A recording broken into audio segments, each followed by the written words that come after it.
Olá, pessoal. Aqui é a professora Isabela, professora de Sociologia do 76 de Taguatinga, e estamos na nossa segunda parte dessa primeira aula teste gravada em contexto de educação remota, né?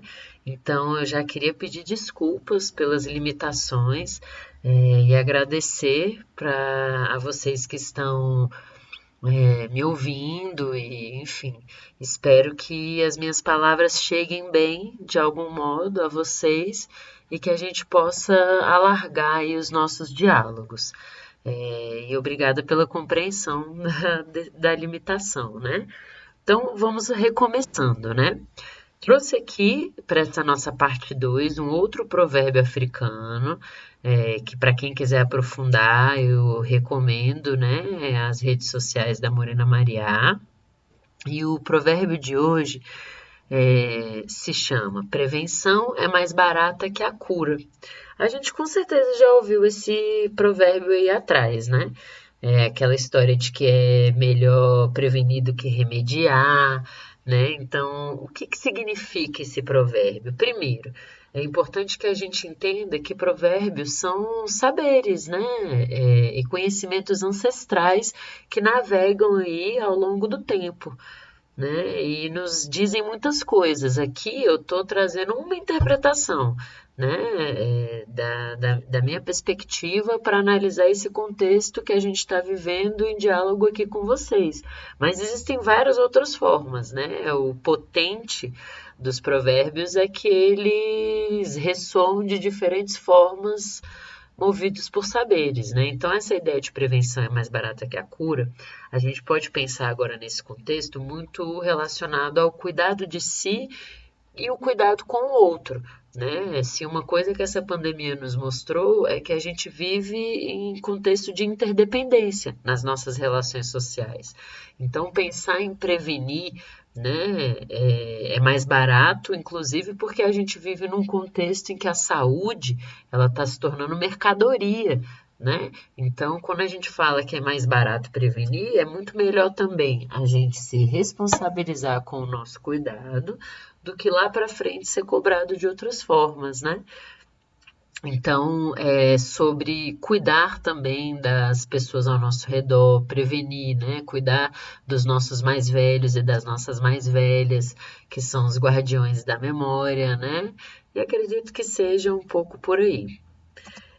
Retomando, gente, um pouco do que a gente conversou na aula passada, no caso, na parte um, né, da nossa explanação, é importante a gente entender que quando a gente fala que racismo e sexismo eles são estruturais nesse sistema capitalista que a gente vive, né, falar de raça, de classe, de gênero, né, a gente está falando de construções que o Ocidente fez e que a gente pode entender o mundo através dessas relações, né?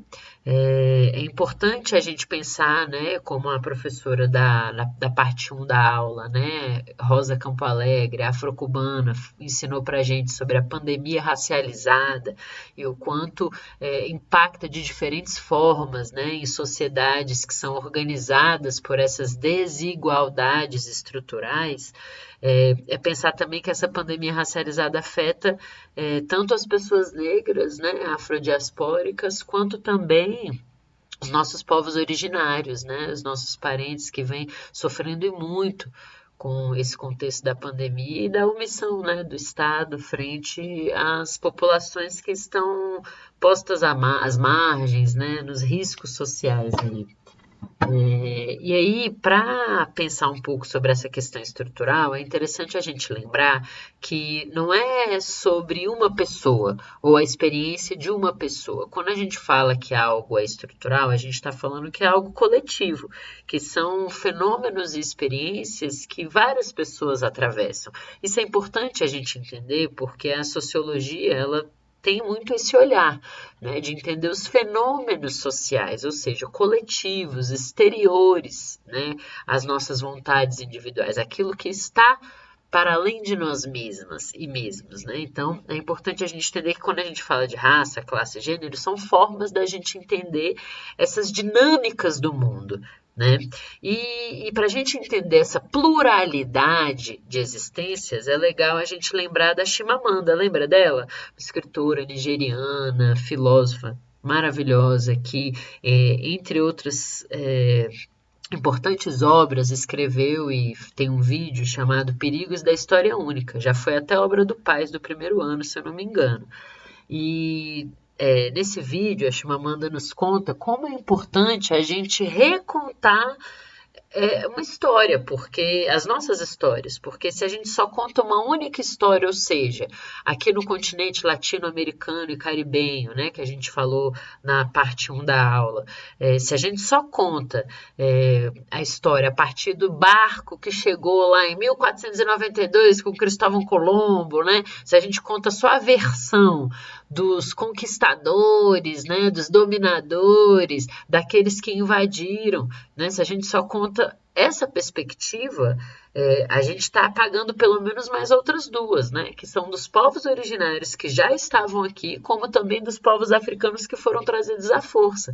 Então são várias versões aí, né, mas a gente só aprende uma história única, e ela nos alerta sobre esse perigo, né, e isso é importante para a gente poder ter em mente quando a gente vai falar dessas relações que nos organizam, porque muitas vezes é uma única narrativa que a gente tem, né? E quando a gente está falando de desigualdades estruturais, é algo que forma esse entendimento.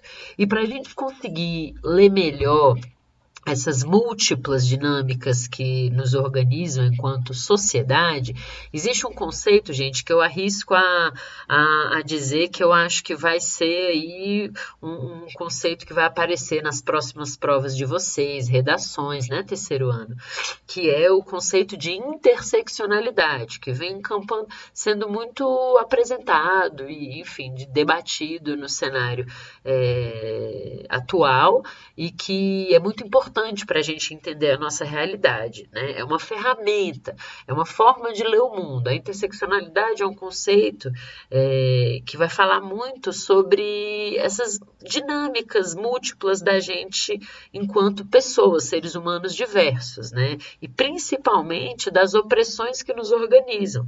Então, a gente tem, por exemplo, a Lélia Gonzalez, que foi uma antropóloga brasileira muito importante, a Mefricana Ladina, que a gente vai estudar melhor. Recomendo para vocês, para entender melhor a interseccionalidade, o vídeo da Xongani, vocês vão encontrar aí na atividade 5 de vocês, assim como também ir lendo mais e conhecendo mais sobre a Lélia Gonzalez, que vai ser a nossa atividade de recuperação no dia 4 de agosto, mas também a nossa atividade de complementação de nota, tá bom? E a Lélia, gente, ela é muito importante para o pensamento brasileiro, e principalmente para a gente entender essas discussões sobre racismo, sexismo, né? Ela, enquanto uma mulher negra, africana ladina, ela falava, poxa, eu não tenho como falar só sobre ser mulher ou só ser uma pessoa negra, eu sou as duas coisas, eu sou várias coisas.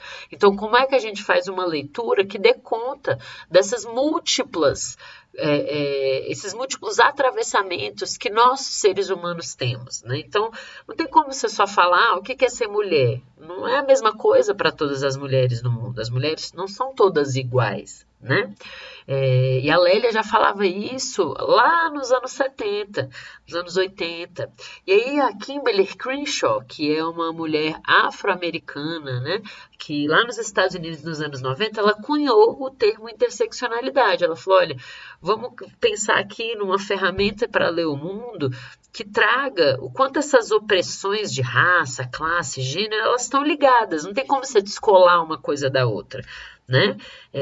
Vou indicar para vocês que revisitem o slide da aula que eu dei lá em março, na semana de inclusão, sobre sobre a luta das mulheres ao longo da história, né? E aí a gente lembra da Sojourner Truth, eu não sei falar muito bem o nome dela, mas que foi uma mulher africana em diáspora lá nos Estados Unidos, que logo depois da sua ela conseguiu ser liberta, né, a sua alforria, dada ao contexto de escravidão que assolou lá também, ela fala, né, ela questiona, poxa, aqui os homens brancos estão falando do quanto as mulheres precisam ser ajudadas e o quanto as mulheres isso, o quanto as mulheres aquilo, mas aí ela fala, poxa, mas aí ninguém perguntou para mim o que eu preciso. Eu não sou uma mulher também? É só porque eu sou uma mulher negra, ex-escravizada, que eu não sou um ser humano, né? Então, essa discussão sobre o que é ser mulher já vem sendo discutida há muito tempo, né? Justamente porque não basta ter uma genitália biológica para te definir o que você é no mundo. O gênero, como a gente também já conversou, ele é uma construção social, né? E que vai mudando, né? Ao longo do globo, ao longo do tempo, né? Então, a gente entender o olhar interseccional é entender que o racismo, ele criou essa ideia de inferior, superior, entender que gênero é uma construção social e que essas construções foram desenhadas e forjadas ao longo, né, do avanço do capitalismo, né, enquanto um sistema que nos organiza, que visa o lucro em cima das vidas e que se utilizou da desumanização de corpos negros e da exploração de mulheres ao longo da história para a acumulação de riquezas de pequenos grupos, né? Então a interseccionalidade ela vai trazer essa dinâmica para a gente.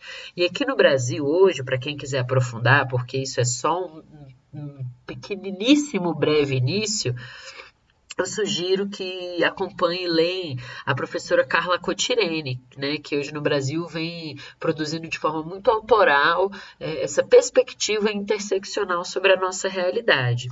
E também, para quem quiser aprofundar, eu sugiro a Nathalie Neri. Eu até coloquei ela como materiais, como pessoa, youtuber, né, cientista social, a ser, para que a gente, né, acompanhe mais o trabalho, que vai nos ajudar muito a entender a análise sociológica do mundo, ela fez um vídeo muito legal chamado Estereótipos da Mulher Negra Brasileira. E ela utilizou muito a Lélia Gonzalez, que vai ser, né, novamente, a nossa atividade de complementação de nota ao final do bimestre, né, na semana que vem, dia 4 de agosto. E esse vídeo é muito legal. E esse vídeo ela lançou no dia 25 de julho, que é o dia internacional da mulher latina, caribenha, afrodiaspórica, né? Assim como aqui no Brasil, o Dia Nacional de Teresa de Benguela, que foi uma mulher quilombola muito importante para a história do Brasil e da resistência das pessoas negras. E por que falar dessa racialização do mundo na sociologia é importante? Primeiro, gente, porque a maioria dos estudantes nas escolas públicas são pessoas negras. Só aqui no DF, 78% dos estudantes pretos estão nas escolas públicas. Então, é importante a gente entender em que contexto a gente vive, até para a gente propor análises sobre esse contexto. A atividade 1 que vocês fizeram, vocês lembram? Que foi uma atividade de um questionário de levantamento de dados, né, sobre como vocês estavam na pandemia, sobre dados de perfis sociodemográficos, né? Nesse questionário, a gente também consegue entender um perfil muito parecido com esses dados no âmbito nacional. Por exemplo, a gente viu que de primeiros, segundos e terceiros anos, né, porque responderam esse questionário estudantes do primeiro, segundo, terceiro ano lá da escola, né? 431 pessoas responderam, em sua maioria, né, estudantes de 17 anos, né? Então 38% dessas pessoas que responderam, né, desse total aqui, tem 17 anos, né? A maioria das pessoas que responderam esse questionário se entende enquanto gênero feminino, né? E a gente teve uma pessoa que se entende enquanto avatar. Fiquei um pouco em dúvida de saber qual avatar a pessoa estava falando, né? Mas acho importante a gente sempre lembrar que somos pluri, né? Que somos multi, que somos diversos. Então, o que vale é como a gente se entende nesse mundo. E aí, um outro dado também muito importante dos resultados foi que a maioria dos estudantes, das estudantes também, né, se declararam enquanto pessoas negras. Então, 47% se declarou enquanto pardo e mais de 15% se declarou enquanto pessoas pretas. A soma de pretos e pardos no Brasil é entendido enquanto pessoas negras. Então, pretos mais pardos, a gente coloca como todas essas pessoas compõem as pessoas negras, né? Lembra que a gente falou ali na parte 1 sobre as políticas de embranquecimento no nosso país, o quanto também a população preta vem sendo alvo, né, de várias políticas de genocídio, extermínio, né, ao longo da história. E a gente tem que lembrar que isso faz parte de uma necessidade de a gente se letrar racialmente, né? Muitas pessoas pretas, aliás, muitas pessoas pardas não se entendem enquanto pessoa negra, assim como tem pessoas que se entendem enquanto brancas, mas porque não querem se parecer ou se declarar como pessoas pretas. Tem pessoas que nem se declaram, né? Tudo isso vem muito do fato da gente ainda desconhecer sobre a nossa história e se entender muito pouco a respeito da nossa racialização. E aí, para que serve um questionário sociológico, né? Para que a gente fez esses questionários? Porque a sociologia, ela tem o interesse de entender os fenômenos sociais a partir desses levantamentos de dados, de consulta das pequenas, né, experiências e realidades que dá ali para a gente analisar e pesquisar, né? E isso é importante, por exemplo, para as políticas públicas, né? Se a gente quer formular alguma coisa para melhorar ali a nossa vida enquanto sociedade, a gente precisa saber quem são essas pessoas que precisam daquela melhoria, qual é o contexto que essas pessoas estão, né, inseridas, porque para que a gente faça uma intervenção na realidade, a gente precisa ter informação, né? E para a gente construir informação, a gente precisa pesquisar, né? A sociologia ela se utiliza de método científico, né? O questionário é uma dessas ferramentas para tentar entender e analisar esses fenômenos, né? E uma coisa que a gente vê, dadas as pesquisas dentro das áreas de humanas ao longo da história do nosso país, é que os movimentos sociais têm um papel muito importante dentro do que a gente tem hoje como boas informações, né?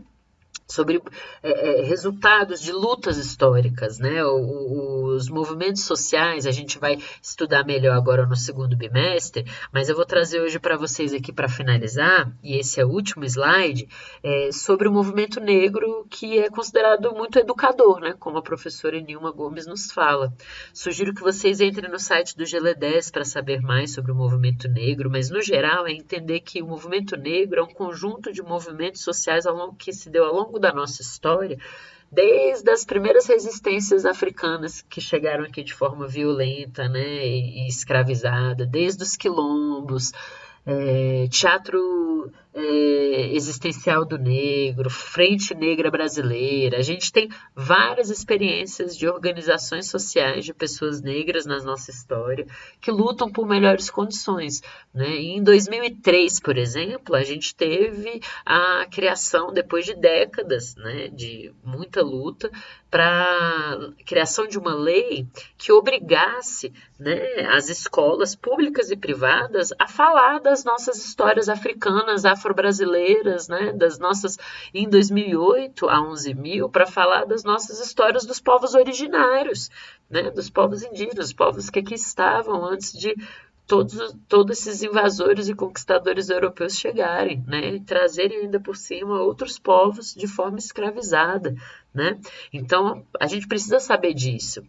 E os movimentos sociais trouxeram esse respaldo na lei, mas a gente sabe que muitas vezes isso é desrespeitado na realidade das nossas escolas, né? Mas é importante a gente entender que é desses tensionamentos que a gente vai caminhando. E para finalizar, gente, eu não vou conseguir passar o vídeo, mas eu vou botar ele como para assistir, como material. Eu trago o vídeo da Bia Ferreira, que é uma ativista maravilhosa, a respeito de todas essas discussões aqui, de alguma forma, que a gente vem tentando levantar, e que ela fala sobre a cota não ser uma esmola, lembrando que as políticas de cota, enquanto políticas de reparação, são um resultado de lutas muito importantes, não ainda o suficiente, né, porque ainda há muito a ser feito, mas que a gente precisa entender um pouco melhor. Então, eu peço para que vocês assistam e a gente se vê então na parte 3. Mais uma vez, muito obrigada pela paciência e vamos que vamos!